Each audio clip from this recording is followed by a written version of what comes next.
জয়গুরু, সুপ্রভাত, হরি ওম। ও অখণ্ড সংহিতা বা অখণ্ড মণ্ডলেশ্বর শ্রী শ্রীমৎ স্বামী স্বরূপানন্দ পরমহংসদেবের অমৃতময় উপদেশবাণী দ্বাবিংশ খণ্ড। আত্মগঠন করো, প্রাণপণ যত্নে আত্মগঠন করো। প্রত্যেকে আত্মসংযমে ব্রতী হও। তোমরা জানবে যে তোমরা প্রতিজনে পরমেশ্বরের এক একটি প্রতিনিধি। দেশের প্রতিটি মানুষের পানে প্রেমপূর্ণ নয়নে তাকাও এবং জাতি, ধর্ম, বর্ণ নির্বিশেষে প্রতিজনকে আপনার আপন জ্ঞান করো।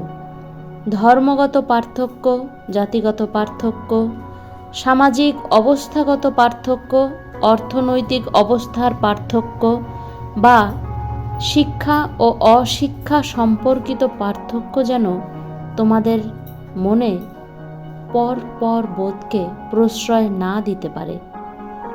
বিচিত্র এ বিরাট দেশে স্বার্থে বা মানসিক সংস্কার সমূহের দরুন সংঘর্ষ সুদীর্ঘকাল থাকতে পারে, কিন্তু তোমাদের চাই কালাতীত দৃষ্টি দিয়ে সেই দিনের দিকে তাকানো, যেই দিন সকল সংঘাত নিঃশেষে রূপান্তর পাবে নির্ভেজাল মানব প্রেমে।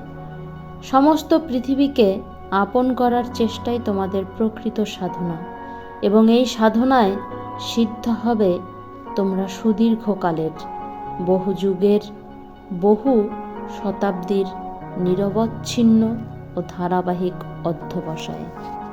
হরি ওম।